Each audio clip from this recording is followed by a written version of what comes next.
Good evening, everyone. I hope you're all well, and thank you for joining us this evening. Tonight, we're joined by Rick Jones, who's going to take us on a historical and cultural tour of the traditional Monopoly board, something that I'm sure we're all very familiar with, especially during lockdown. So, Rick, how are you? I'm fine, thank you, Matt. Very nice to see you. Fantastic. Thank you so much for joining us. It's as if across a table tennis table. It's just you and me at the moment. We can't see anyone else, can we? It's great.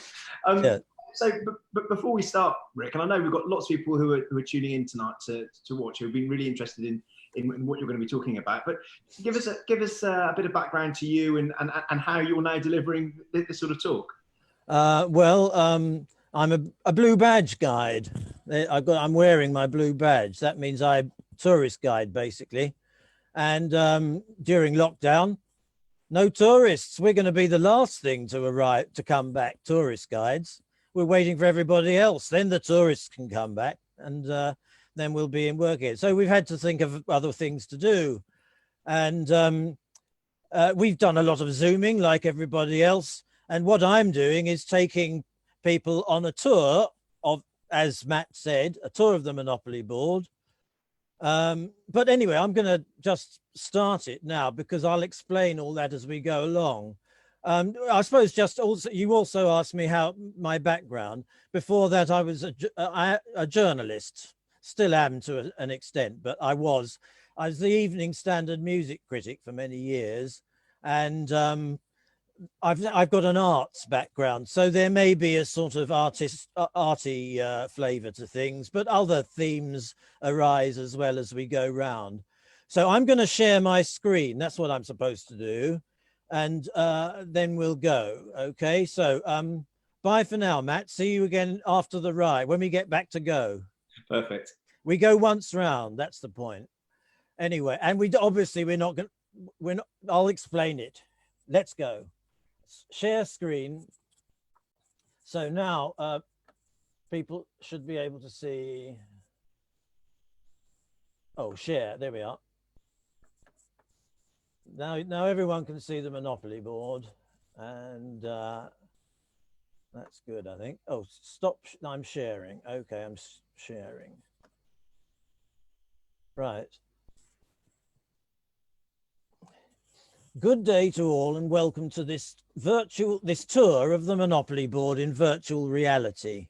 I'm the guide, Rick Jones. My blue badge tells you that I know the way to everywhere in London, even through the back streets of the concrete jungle where 8 million people live like worker ants. Now, clearly there's no chance of getting lost on the Monopoly board, so I'll fulfill my other role and keep you entertained with tales about the places where we stop. We'll not get round the whole lot in an hour, and so, as in the game, the dice dictate. It's fun to have an element of chance. Plus, it means no two tours are the same. As you know, it's based on property and what it's worth to put up houses and hotels in different parts. You lie back and let the rent pour in, living off the capital, the money earned by not a stroke of work except for maintenance, repairs and such. You are the landlord or landlady, profiting from property.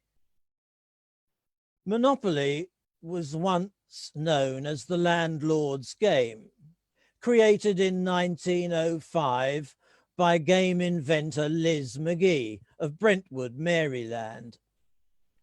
Her game took off with students who delighted in the thrill of bankrupting their friends, but learnt as well of an alternative to wealth gained from the rent on property, and that was fairer taxes. Liz McGee was keen her game should educate, and that is why there are 2 tax squares on the board. I'll say more if we land on them en route. The students played the game with their own streets, which weakened McGee's exclusivity. And though she was a brilliant publicist, She made the national news by auctioning herself for marriage as a slave to make a feminist point. She lost out to the US Games Co. Parker, which renamed her board Monopoly. And though she sold them games again like Bargain Day and King's Men, the success of her original idea resulted in no riches for herself. The game, as marketed by Parker, sold like face masks in an epidemic. In those dull pre-television days when there was nothing else to do at night. It came to Britain first in 1935, when Waddingtons of Leeds acquired the rights. The managing director, Victor Watson, felt it should have London streets, and so one morning early, with his secretary, came down by Flying Scotsman to King's Cross. They went round in a taxi, Marjorie and Victor, and at evening time discussed what they had learned at Lyons Corner House in Islington. Their rendezvous is on a plaque inside the Co-op Bank. And there's Go, I've just put it up. They spread a map out on the tablecloth, and Marjorie found some crayons in her bag. And I'm just going to add Liz McGee here now and some text about her. And then on the other side, the plaque at Islington, which records Marjorie and Victor's visit. And their rendezvous in Islington accounts for the Angel Islington's inclusion on the board. It's now the Co-op Bank. They spread out a map on the table, and Marjorie found some crayons in her bag. The East End, what a dump. Together with the road to Kent, they'd both be brown, the colour of, well, never mind, said Marjorie.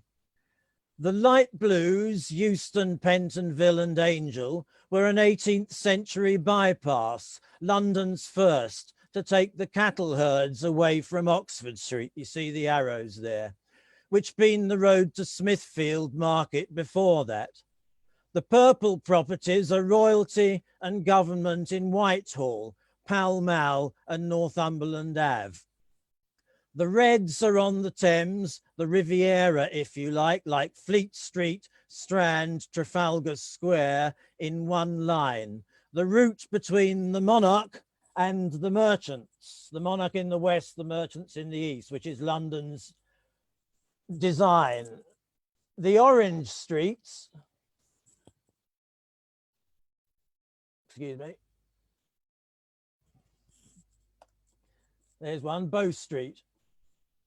The orange streets, Bow, Marlborough and Vine are law, though all the courts are gone today.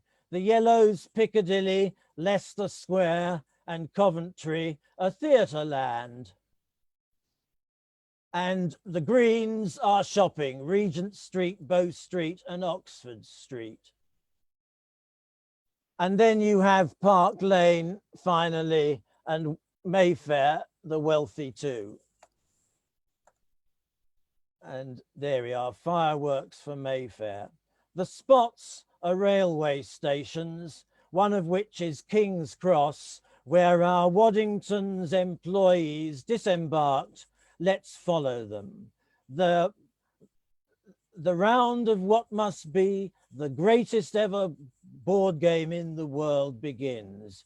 You might catch up with Marjorie and Victor on the way. Now, escape. So let's bring up the board. There it is. And we are going to now shake the dice to find out where we are going to land on this tour first. We've got the players here, the seven, actually there are more. Each game only has 6 in, but they changed periodically. A new one would be introduced and another one disappeared. But the very first one, which has been in all the games, was the thimble, because it was an object found lying around in the house where you were playing the game. So this was all part of Liz McGee's original concept. Quaint little attractions like that. It's what made the game so popular. So let's be the thimble then this evening. We'll put the thimble there on go, bring up the dice, and we'll be off. Seat belts on, everybody. There are toilets on board, but you know where they are. So now what have we got? Ah, a 7. Now a 7, there is one rule in this game, and that is that if we go on chance or community chest, Matt Fallon, your host, gets to choose where we should go instead. It's your choice, Matt. Well, so what I'm going to do is move the thimble onto chance. So we'll stay there, and then we'll count on from there next go. So it matters not where you say. Well, let's go with either side of that. Let's go with Euston Road. Euston Road. Okay, here we go then.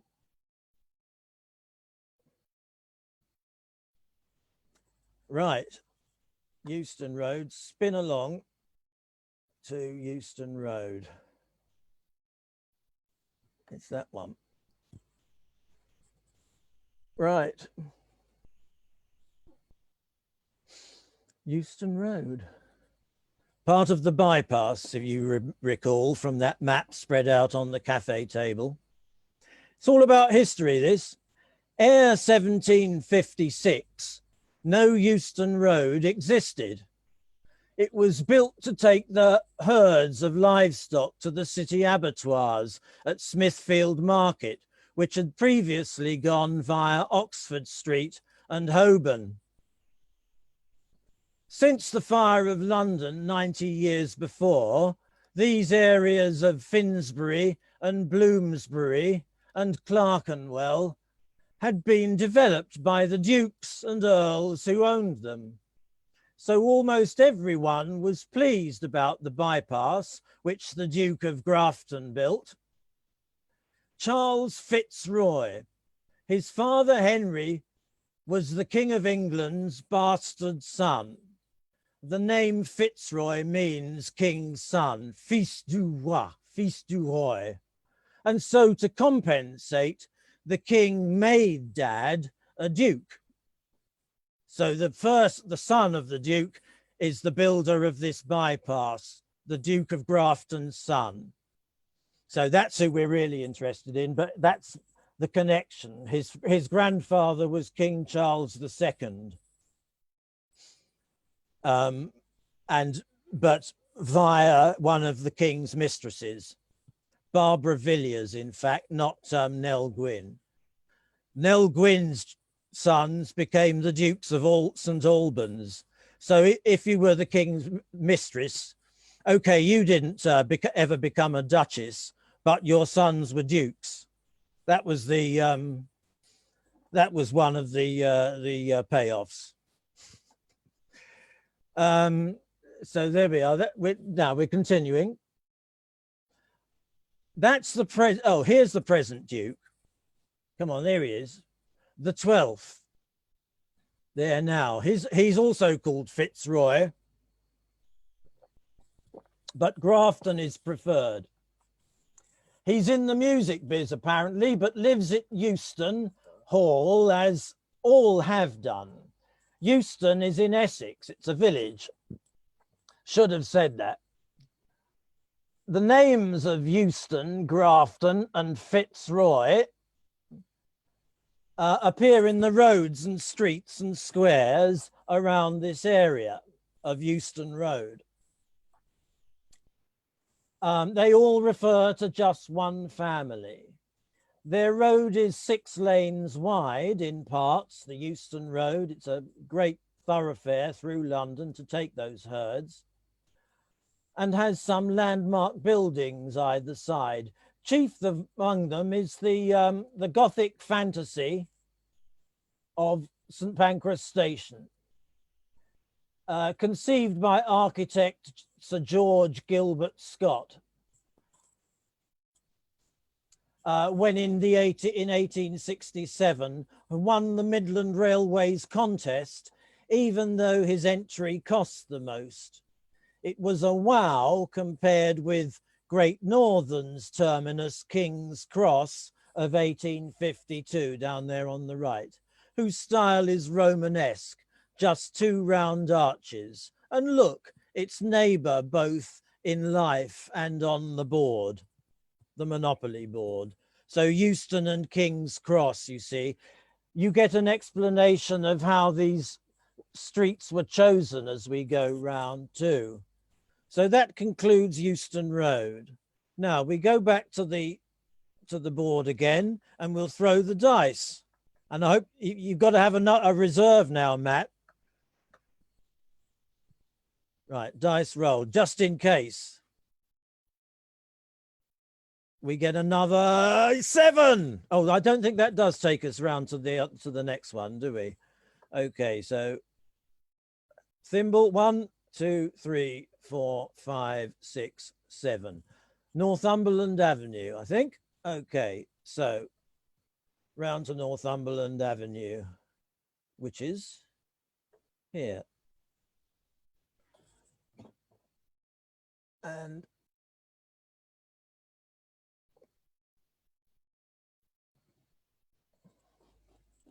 so in this one, art, history, and English literature are in store. And I'd say that partly because I have in mind students like Liz McGee originally did. But during the school holidays, parents might like to stick their teenage children. I mean, it's a bit advanced for some, but I'm aiming it at a sort of GCSE level. Northumberland Avenue, Whitehall and Pall Mall meet together at Trafalgar Square. They all converge on Trafalgar Square, these 3. Northumberland's a title and not a place. In other words, a title as in Duke, Viscount or Earl. It's the Earl of Northumberland. You'll find this with a lot of London streets with place names such as Sussex, Bedford, York. They actually refer to landowners and other members of the landed class who owned the real estate and lived on it. And so this is part of the Northumberland family estate. Before it dawned on them that charging rent made more, the Dukes and Earls Northumberland acquired this spot in 1640, when it was the dowry of the Countess one of them had married. So that's this area of London. He inherited this through marrying a countess, one of the Northumberland earls. Her family had built on it a palace, which then took the name of Northumberland House, a yellow-fronted twin-tower Jacobean pile with gardens backing onto the Thames.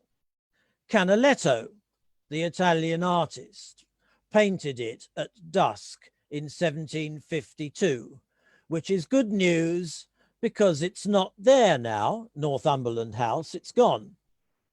So I'm explaining as we go. The family sold the land in 1874 and it was bulldozed after the interiors were taken to the V&A Museum, and the lion on the arch, which you can see there above the door, was taken and put up at Zion House at Hammersmith, which is the Earls of Northumberland's other country London house. So they had both Northumberland House and Zion House. And they didn't need Northumberland House, so they sold it, sold the land. And what you're looking at there is the Strand. So you're standing where Nelson's column is right now in Trafalgar Square and looking down the Strand, that street. And that, so Northumberland House was more or less where Charing Cross Station was. And there it is, a vast palace. And then there's an inn on the other side there, the inn sign, the Fountains, I think it was called. So that's London, that's in 1752, Canaletto. The avenue began where those red buildings are and led down to the Thames. So where on the right-hand side there behind the statue of King Charles I, which was there then, as you can see, they cut straight through diagonally down to the Thames there, with leafy plane trees either side of Northumberland Avenue, the street on the board.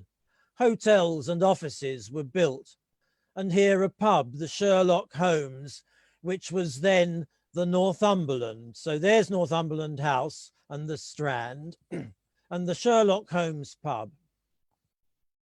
It was called the Northumberland. It changed its name because the author Conan Doyle set stories here, and fans would ask to see the place in which Sir Henry Baskerville had stayed, or where the noble bachelor had paid as much as 8p for a glass of sherry, which had proved his guilt in one of the stories. Next door's the Turkish Bath, where Holmes and Watson find themselves in The Illustrious Client.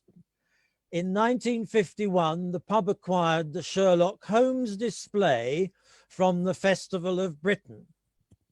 They have his deerstalker, his magnifying glass, his meerschaum pipe, his violin, his drug-taking paraphernalia. Holmes had a cocaine habit, not unlike the late Duke of Northumberland himself, I'm sorry to say. There he is, Henry Percy, who expired from an overdose when he was 42. So he's the most recent of the Dukes of Northumberland. And although he's not, because there's a 13th now who is his brother. But he died not so long ago. And I've made that link from the Sherlock Holmes because Sherlock Holmes was a cocaine taker. As you'll see in several of the books, the second novel ends with the line, and Holmes reached out, it's the last line of the book, for his cocaine syringe. Strange, different world. And the name Percy is the family name. It's historic. You remember that from medieval histories, the Percy family, and they still have that name all the way down. There's the Zion House Lion. Okay, so that's Northumberland Avenue, built in 1804. So it was created, a road that hadn't existed before, and before that it was a house. Escape, we go back to the board and we shall roll on. Okay, roll. Another 7, come on. Is that going to be free parking? Right. 1, 2, 3, 4, 5, 6, 7. The Strand. The Strand. Let's all go down the Strand. Okay, music hall coming up. No. Here we go. Round to the Strand. Here we are. That one, I think. Da da da da da. Have a banana is how they sing it. Oh, what a happy band. Mustn't blast the microphone. You'll be ringing in your ears.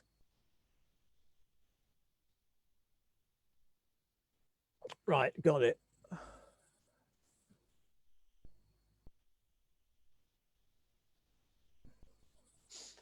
Music, history, and geography in this one. The Strand.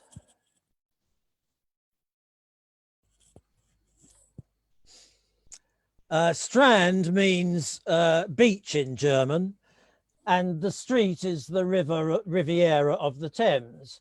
In the medieval centuries, palaces and stately homes were built with a garden and a landing stage, and wealthy influencers lived along this stretch between the city and the king.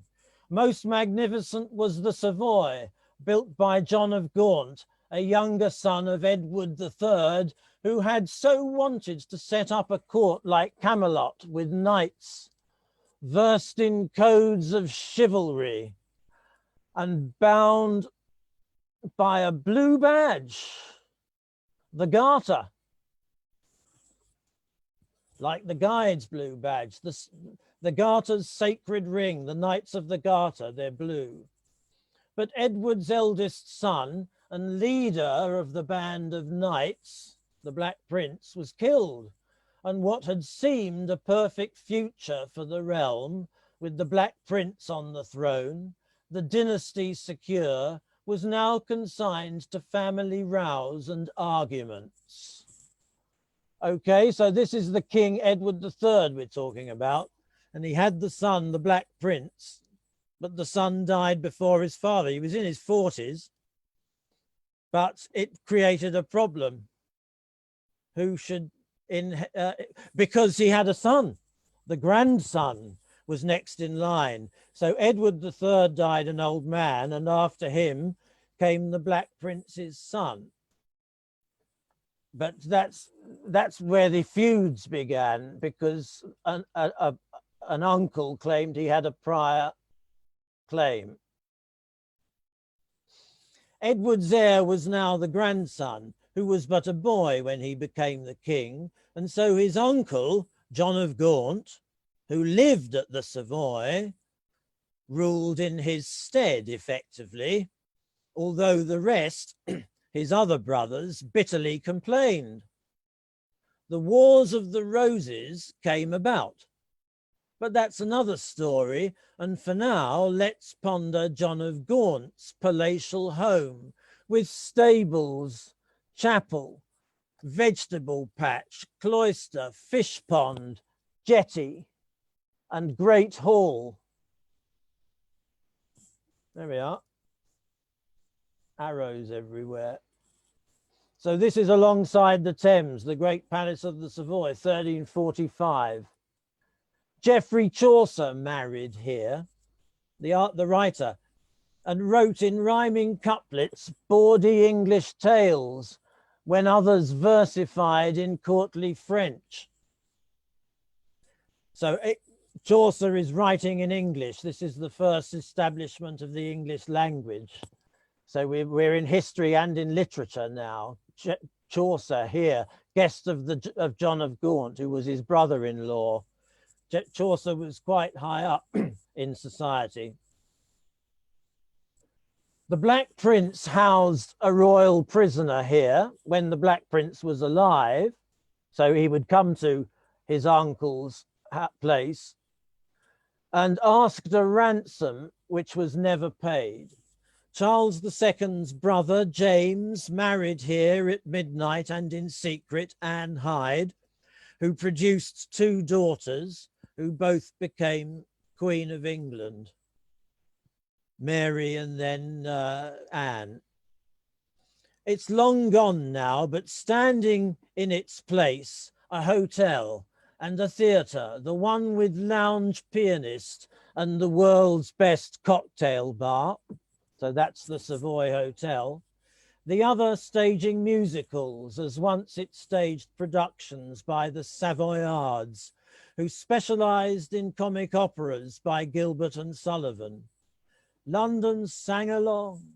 Next door's a pub, the Coal Hole, which was once a song and supper joint, a place where entertainment was the pianist, and you the clientele who'd sing the songs. Let's all go down the Strand, have a banana. Oh, what a happy band. I'll be leader, you can march behind. I'm the tourist guide again now. There we are, you're all coming with me. Fun, come with me, let's see what we can find. Let's all go down the Strand. What's coming up here?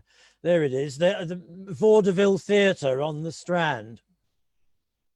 Other theatres here, and yes, this is the Zimbabwe embassy, statues, sculptures by the great Jacob Epstein, artist, who was young he was a 20-year-old sculptor, had come from the States, born there. And this was his first commission in London to decorate it was then the British Medical Association. So anatomical bodies. Anyway, people objected to the nudity and they were destroyed by the public. So that's the Strand, and we escape and we go back to the board.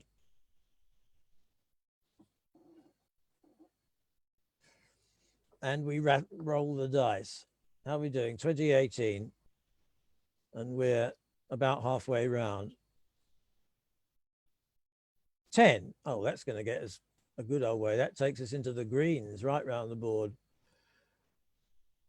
Right. 1, 2, 3, 4, 5, 6. I know where it goes. 1, 2, 3, 4, 5, 6, 7, 8, 9, 10. I know where it goes because, like many people, I played this when I was young, but not after that. Don't remember playing it once I'd left home. Family game. Right, so now we are on, that is Oxford Street, is it? No, Regent Street. Regent Street. Shopping, of course, and Christmas time. How relevant to this time, to right now. Nearly there. Advent in 2 weeks, I noticed yesterday. Next week is the Sunday before Advent, which is Stir Up Sunday, when you have to stir your pudding up, as many of you will know. Well, some of us. My wife will do it. She always does. It's her thing. Christmas pud. Shall she make 2 or 1 this year? She was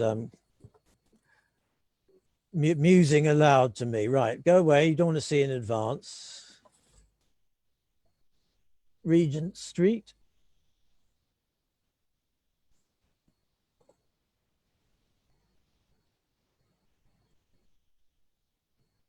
Now, you could, of course, always go back if Matt were to get another guess.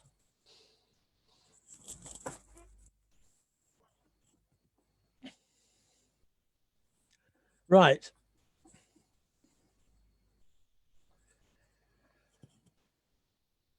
In Regent Street, you buy Monopoly at Hamley's toy shop, or a toy store if you are an American. The shop or store began in 1760, when the US was still part of the UK, and Mad King George III was crowned, although he'd not let his insanity be shown as yet. It's he who lost the colonies, or some of them, in North America. That was mad. Canada, the cold part, stayed on board. Anyway, Toy Story. No one knows too much about the founder, William Hamley, except he came from Cornwall, 2 days' ride away at least. He set up as a toy inventor manufacturer in London, and no doubt his Cornish brogue was good for business. Made him seem uncle-like and innocent. Hamley's toy shop came to Regent Street much later, and was so successful that it soon filled 7 floors with merchandise, especially children's games like this one. No one has made a fuss when in the 1920s the apostrophe was dropped.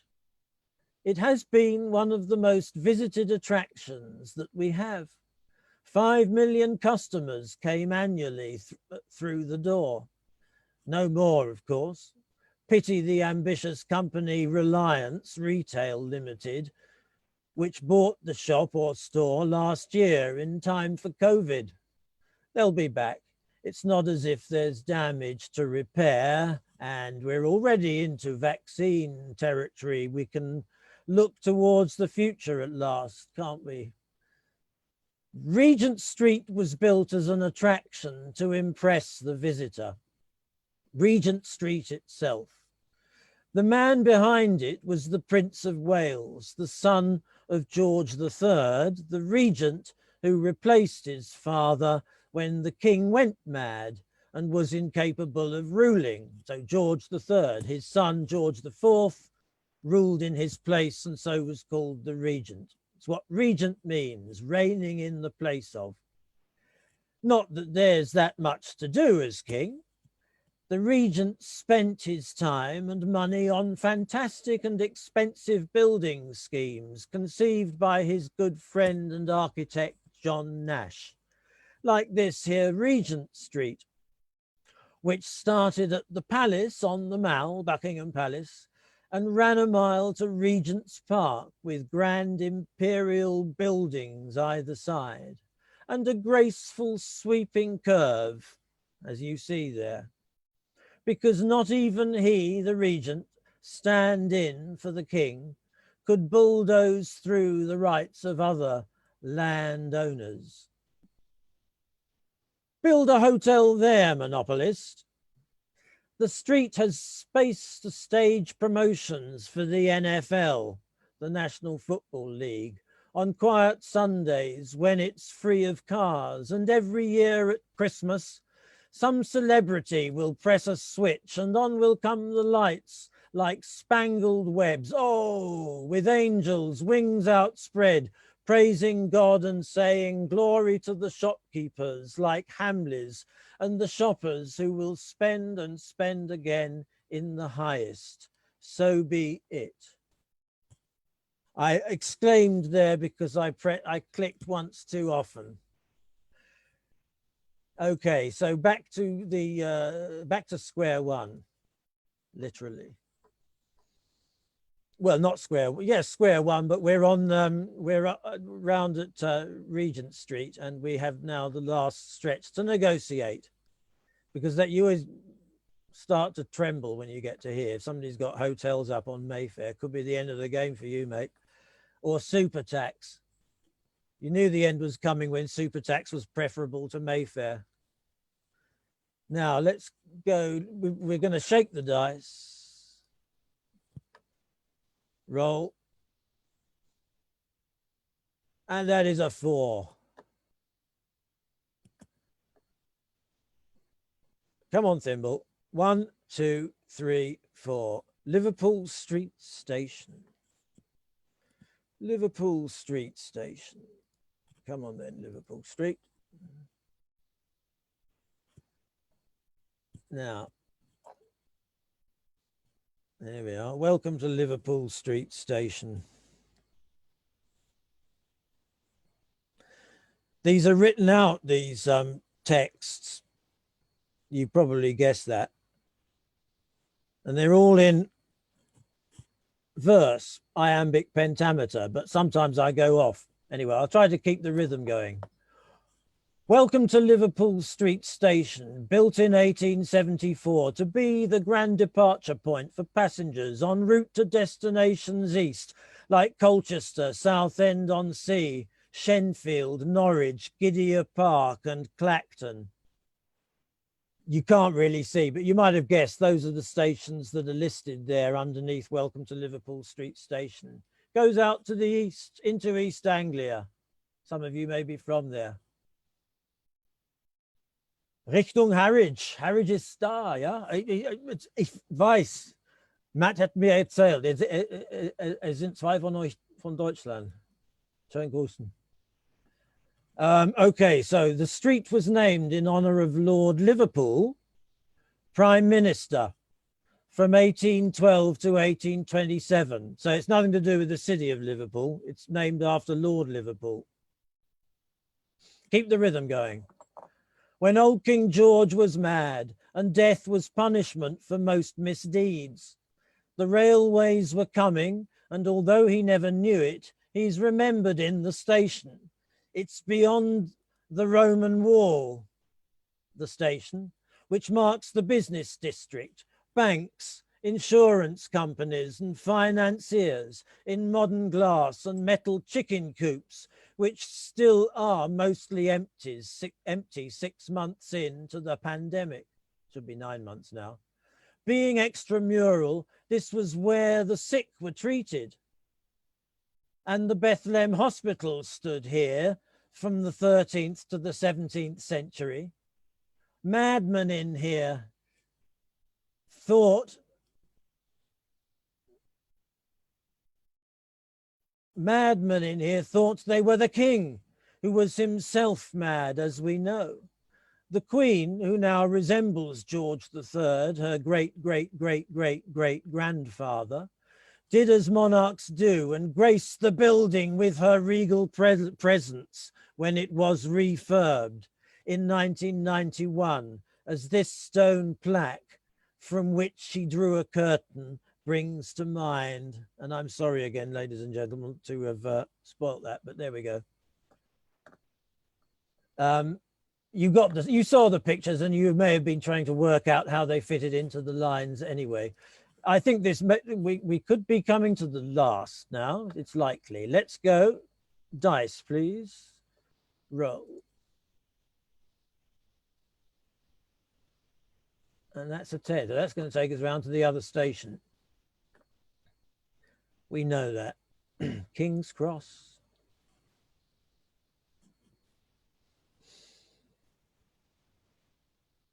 Now, let's see if I can sequence it properly this time.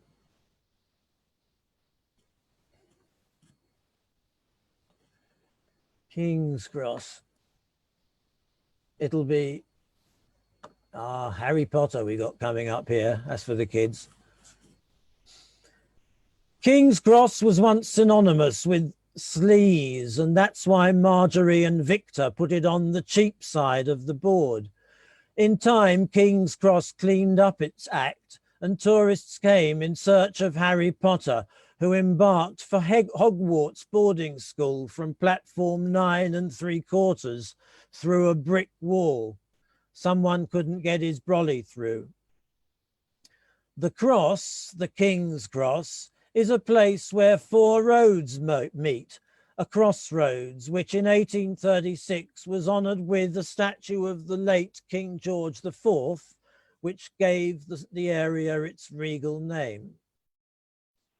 Steam was new technology back then, and railways exciting forms of self-propulsion, automotive speed and power. The companies competed to be first to stretch their lines into the capital. The London and Birmingham Railway got there first, establishing a terminus at Euston, but the Great Northern wasn't far behind. And anyway, it went as far as York and would soon have Scotland in its grid. The GNR inaugurated King's Cross here in 1852. Very plain, just 2 round arches, basically 2 sheds.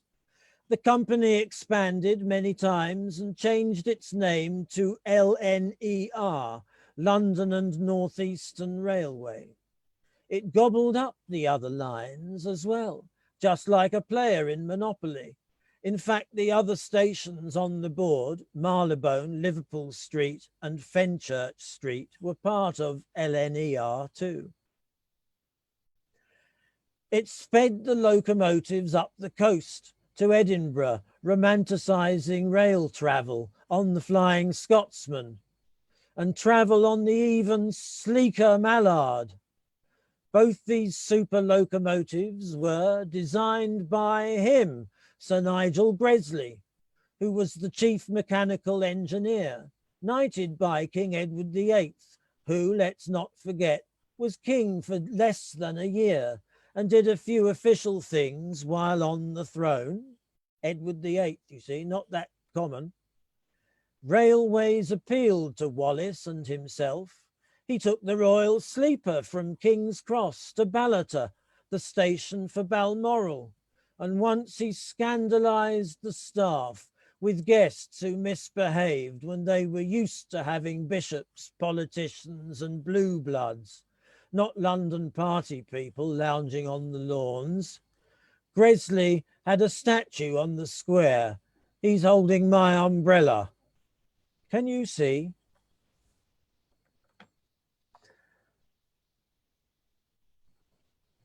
So there, ladies and gentlemen, we conclude that is my umbrella there, and you see it's also against the wall.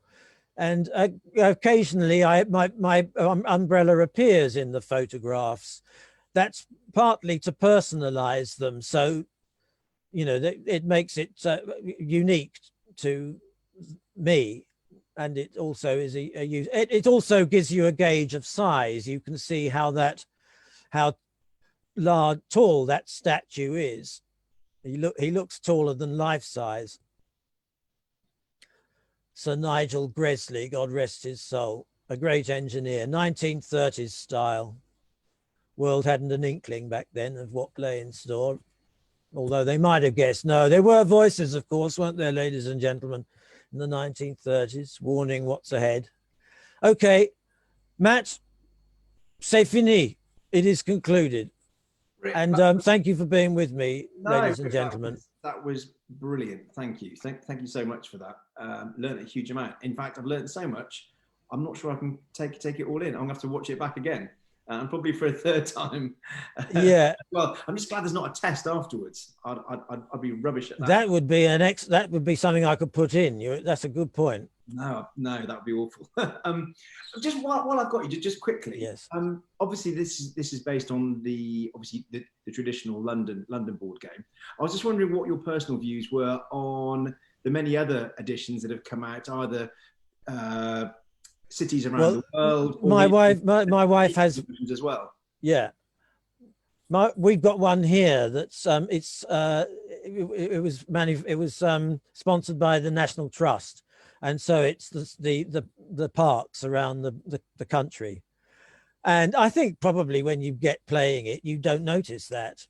But there's something sort of, well, because the London streets became so well known, it wasn't the first, as I hope I explained right at the beginning. It was made in the States first, and the very first game manufactured by the Parker Games Company in the States had streets in Atlantic City in Massachusetts as the streets. But then it came to England and we put the London streets, and then it of course spread round the empire. That was the virtue of the empire. You could, everyone was English speaking, and so it was a marketing thing as well. It was a trading, as one can think of the empire in terms of a trading bloc. And so, that's how it became much better known than any other game.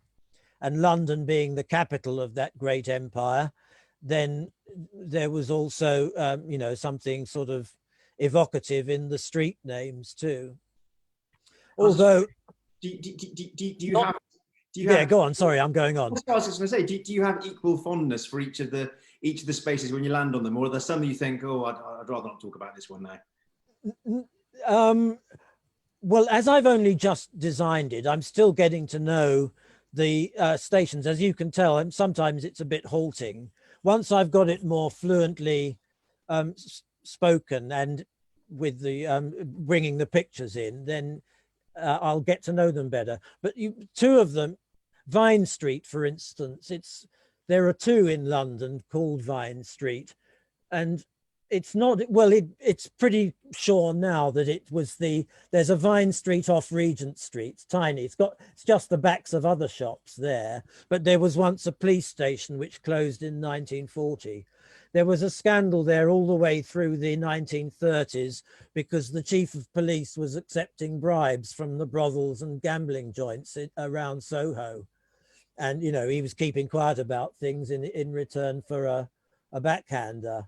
He committed suicide, you see, and so it was quite a sort of big talking thing. And it would have been what Marjorie and Victor picked up on as they went around too. So that's the other aspect of this. You're Marjorie and Victor going round on Waddington's behalf, and sometimes, you know, they crop up in the narrative, but other times not. Here, I don't think I mentioned them beyond the introduction. But I've become fond of some of them. There are some I haven't done yet. No one's landed on it. Oh, which ones? Which ones? Well, like Just Visiting, for instance. That's really just a recitation of what the visiting rules are at Pentonville Jail. I presume it's Pentonville because it's next to Pentonville Road. Pentonville, Holloway's not far, of course, but that was a woman's prison, and this one's clearly a bloke behind bars there. And Holloway closed in 2016 anyway, where there is Pentonville will also probably close in a couple of years, because it's by far the oldest and most antiquated of the prisons in London. It was built in 1830, I think, modelled on one in Pennsylvania. The Americans were ahead in prison building. Anyway, do you want to call it an end to it there? Yes. So, well, firstly, just thank you so much for giving up your Monday evening to share your obviously vast knowledge of London streets with us, and helping our members connect with each other during lockdown. It's a difficult time for everyone, so that's true. Certainly appreciate you taking time out of your evening to share your knowledge with us. It's hugely appreciated. I've had lots of messages come through to my phone saying lots of guys watching. I see. Hugely entertained by you, and well, they got a song. You don't get a song in every street. I think the song was quite surprising. I don't think many people were expecting that. The musical. Well, that comes from my Jack the Ripper piano tour. That was one that at the time I do a tour with songs in the backdrop to the Jack the Ripper story, 1888, was the music halls, you know, in the East End of London. And as you know, they were hugely popular. They were the comedy venues of their day. People, you know, couldn't get, you know, enough tickets for the shows, and so that's going on at the same time. And you have these merry songs about drunkenness and, you know, holidays and saucy behavior. I like it. Yeah. Well, Thank you so much, Matt. Thank you for inviting me. It's very kind of you. Thank you. Much appreciated. And best of luck with the rest of COVID. Have a fantastic Christmas. What shall I do now? Shop staring.